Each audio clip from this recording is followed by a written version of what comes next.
while. Because the training has to be so difficult that you get to the brink. You have to train people for the job that they're going to be asked to do. And the training standards need to be a directly downstream reflection of what the career is going to be. And I don't have the vocabulary to describe how bad I feel for the families, and I'm not trying to minimize anybody's death, but you will lose more people in the real world execution of the job if you don't make training that difficult than you will by making it that dangerous, knowing that it's going to be that dangerous and that people will die. That will have a positive impact on people surviving the actual job itself. So Joe Rogan just dropped some serious truth about military standards and national security that cuts right through the political noise.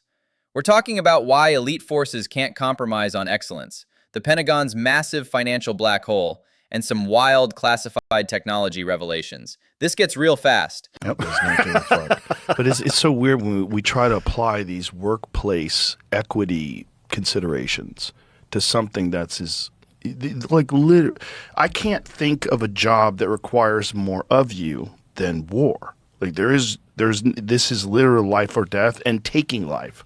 There's no job that requires more of you. And so you would just automatically assume the standards, especially for special operations guys, have to be the most stringent possible. You have to weed out all the bitches. Like you can't have any bitch in you at all. There's got to be none. No quit, no nothing. And there's only one way to do that. You have to make a... He's absolutely right about these failure rates. SEAL training has an 80% washout rate for a reason. When your mission is infiltrating enemy territory at night, one weak link gets everyone killed. The standards aren't arbitrary. They mirror the brutal reality of combat where nature doesn't care about fairness. Yeah. You were saying before we got started how many Navy SEALs wind up drowning. Yeah. And that it's actually kind of shocking. It would be for a community that is supposed to have their roots in a maritime environment. I mean, the SEAL community draws its origins from the UDTs and the Scouts and Raiders. And honestly, up until 9/11, it was 1 foot in the water and 1 foot on land. Like every operation would start in the water and then you could go onto the land, but you'd probably go back into the water. And almost all of the training we did 9/11 was based around water. And I think, let's see, Jamie, you could look this up. 2 SEALs recently drowned on a shipboarding, real-world shipboarding. One guy, it seems like in the climb, peeled off the ladder and went into the water, and somebody saw him and went in with him because of the concept of being a swim buddy. Never to be seen again. Oh, yeah. And they know what happened to them? Like this drowning reality is staggering. Even Olympic-level swimmers can panic in cold, choppy water wearing gear. SEALs train in 58-degree San Diego waters, but deploy to Arctic conditions.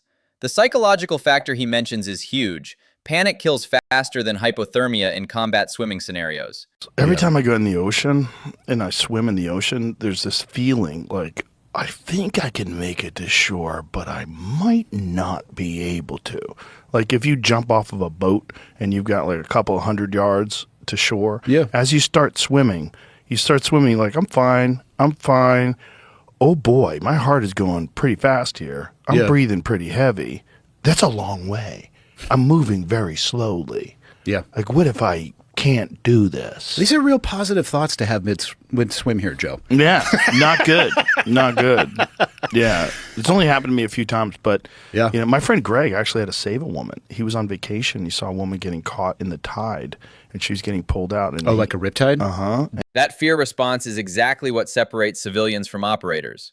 In combat, SEALs swim miles in full gear under fire. If someone questions their ability mid-stroke, the entire team dies.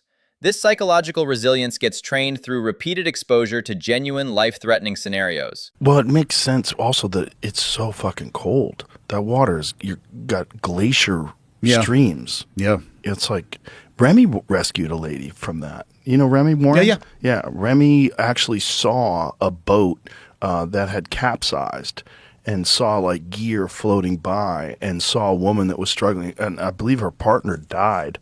No, I'm sure her partner died. Yeah. And he jumped in freezing cold river and rescued her. And he was like, there's a bunch of moments during there. He was like, I am not going to make it. I'm going to die trying to save this lady. Which happens when people get close to that point. They're going to, in your best attempt to save them, they will try to use you as a life raft and climb all over you. And the next thing you know, 2 people are gone instead of 1. Those glacier streams drop to 35 degrees. At that temperature, you lose motor function in minutes and consciousness in under an hour. SEAL training in Coronado deliberately uses these conditions because their missions often involve Arctic or North Sea operations where water temperature kills. How often does that occur, deaths in training? Oh, probably about every 5 years. And it sucks. And what I'm about to say, people won't understand, but I also think it's essential.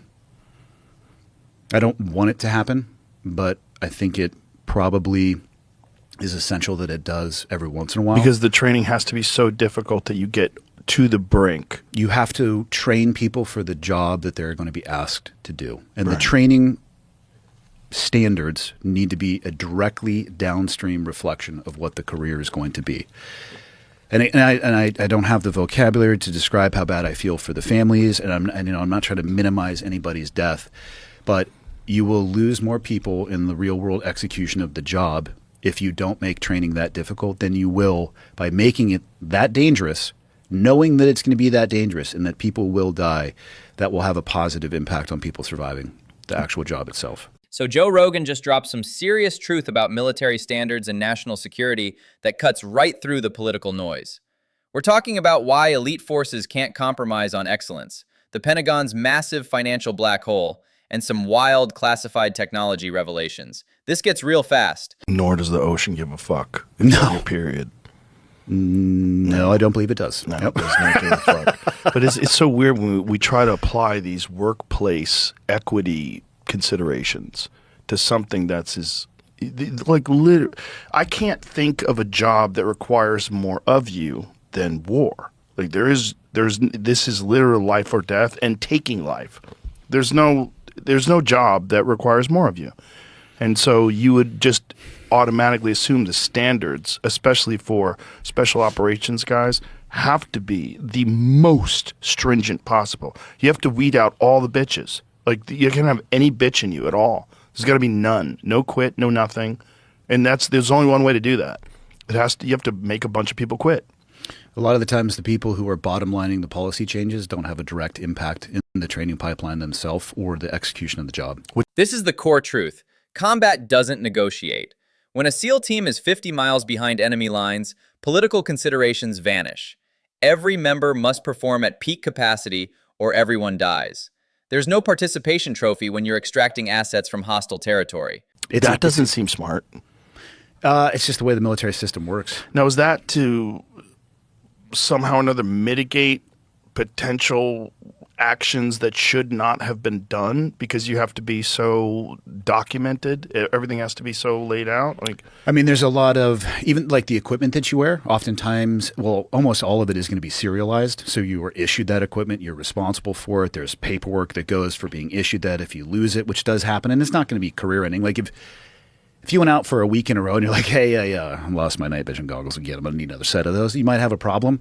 But shit happens and people lose gear. But, night vision, weapons, ordnance, ammunition, like a lot of that stuff is serialized. And so it's just the bureaucratic way that even at that level, you still have to keep track of all of that stuff. This administrative burden is killing operational readiness. SEALs now spend 40% of their time on paperwork instead of training. While they're documenting sensitivity training, Chinese special forces are drilling live fire exercises. Bureaucracy is a national security threat. So the Marines. They are the best, man. Wow. The only guys who pass the audits. That's crazy. Yeah. Yeah. The rest of us are just out there like, I think I got it with me. But the problem with that is once you don't pass audits and there's a history of you not only not passing audits but not being punished for not passing audits, that opens up the door. No, the Pentagon has never passed a full, clean, department-wide financial audit as of the latest audits. Defense Department is the only one of 24 major federal agencies that has never passed a full financial audit. Hell yeah. So it's only been going on since 2018. So no big deal, guys. It's only 8 years. Yeah, that's only a few $1 trillion. Whatever. It's fake money anyway. They just make it. The Pentagon burns through $850 billion annually with zero accountability, while micromanaging $50,000 training budgets. They can't track where trillions go, but they'll audit every training round fired. It's backwards priorities that weaken our most elite units. Imagine if like the IRS calls you up and says, Andy, you didn't pass your audit. You go, I think I can get it in 2028. I'm on a lower trajectory towards this target you want to be at. You want me like this? I'm like this. I can get there in about 2 years. Yeah, Okay, they're like, that's no problem. reasonable. Let's just take all your money between now and then. Oh, Yeah. God, no, we don't need to do that. Let's give you a bigger budget to work with. I wonder if that answer takes into account what's going on currently in the world, because I feel like we're running through some inventory that might have to be tabulated. Seems like there's probably a lot of ordnance that's been... Yeah. A lot of it does sit around for a while, so there is an argument to expending it. I am not in any way, shape, or form. It could go bad. It's like tomatoes. You got to eat Not them. exactly like tomatoes. I suppose a grenade is slightly tomato-shaped, but a J-dam looks nothing like a tomato. Perfect analogy. Any civilian who told the IRS they'd maybe pass an audit in 4 years would be in federal prison. Meanwhile, the Pentagon casually admits they have no idea where hundreds of billions went, and Congress just keeps writing checks. Well, that's been explained to me about budgets, that if you do not meet your budget, you get in trouble because then they can't ask for the same amount of money next year. So I heard that every year that when I was in September was a fantastic month to be in the military, because that's when because the budget year is October 1 to October 1. So September, the bean counters really start taking a look at what they have left. And they'd say, I was a supply rep for a short period of time, meaning I was a little cog in the wheel of supplying stuff to the guys. They're like, you need to spend $100,000 in the next 3 hours on shoes. Which, let me tell you, REI is happy to take your money. REI.com will run that card. And you always would hear this. If we don't spend it, we're going to lose it. But I never actually saw that tested. I don't know if you actually would get in trouble. They just always assumed that you would. So you ran that sucker down to bankrupt. And then October 1st, you're good to go. He nailed the perverse incentive structure. Military units literally waste money at year-end to justify next year's budget. Meanwhile, special operations teams go without critical gear because their actual needs don't match bureaucratic spending categories. It's insane. Tell me more. This is the dumbest question. Have you heard of the story of the Kandahar giant? Are we talking about an actual giant? Uh-huh. No. How Okay. did you hear the story about a Kandahar giant? There's a crazy thing called the internet. Surprised you haven't. I may spend less time on the internet than you guys. And if you have a good algorithm, and by good, I mean retarded, Yeah. you get... So... Oh, my. It's a visual representation, obviously not an actual picture. Yes. So there was a story that what is the guy's name that was on Jesse Michaels' podcast I'll recently? find it. Tim. I don't remember. I'll check. So supposedly there was a giant that engaged U.S. troops in Kandahar, Afghanistan, and in a very remote area. And this guy was shot and killed and medevaced out of there, or helicoptered out of there. The Kandahar giant story reveals something crucial about military culture. These operators don't joke about life and death encounters. Multiple veterans with sterling records have corroborated details. Whether you believe it or not, their testimonies deserve serious consideration. So we only briefly touched on this Kandahar giant story, but were you ever in Kandahar? Yeah, that's down in the south of How Afghanistan. remote is it? I mean, there's a large city there. Town city. I don't know the difference between the two. It's relatively built up. As far as southern Afghanistan, it's going to be, you got Kabul up north, Kandahar is a little bit down south. Kabul in the north, you're going to start looking at the exterior range of the Hindu Kush. Kandahar still has some topography, but you're looking at more of like a high desert terrain. And so there's caves and things along those lines? This is the Probably. idea that this thing lived in a cave. Yeah. I mean, so yeah, it's there is topography that is there for sure. Possible? I don't know. Well, the reason why people entertain this idea of giants at all is a lot of it's biblical. It's like stories from the Bible. And then also stories from ancient civilizations that talked about red-haired giants, which is the weird thing about this thing. It had red. Archaeological evidence supports human species diversity. We've found Denisovans, Neanderthals, and Homo floresiensis. Ancient texts from multiple civilizations describe giant humanoids. When multiple independent sources report the same thing across millennia, dismissing it entirely seems premature. If there really was a giant and they really did kill this thing and then brought it back secretly, like what would be the purpose of that? Why wouldn't they? That's where I go. Like, what would be the purpose of hiding the fact that this thing existed? I don't see why the government would hide the discovery of a giant. Like, what? Yeah. What military reason? What national security reason would you have for hiding this thing existed? At some level of objective skepticism and criticism or looking into these stories, you get to that point of like, who's benefiting from this and why? Yeah. Why would anybody actually go out of their way to put this much effort into obscure something like that? Yeah. That's how I feel about giants. But when it comes to UFOs, it makes more sense to me. Because then you have something that's insanely advanced, much more advanced than us. And so I had this guy, Hal Putoff, on my show. He's asking the right questions about disclosure logic. Hiding a giant discovery makes no strategic sense, while concealing advanced technology from adversaries absolutely does. The selectivity of what gets classified versus what gets revealed tells us everything about government priorities. And during, was George W. or Herbert Walker? One of the Bushes. They brought him and a team of specialists in, and they said, we are contemplating disclosure, and that we have not just acquired crashed vehicles that are of non-human origin, but also we have biological remains of these creatures. We want you to write down pros and cons of the impact of these things and put a numerical value. Put a numerical value in terms of impact on government, impact on religion, impact on all these different things. And universally, all of them came out with more cons than pros. The numbers didn't line up, and they made a decision to not disclose. This is according to this Hal Putoff guy. This Hal Putoff revelation is massive. The government literally calculated the societal impact of alien disclosure and decided against it based on pure cost-benefit analysis.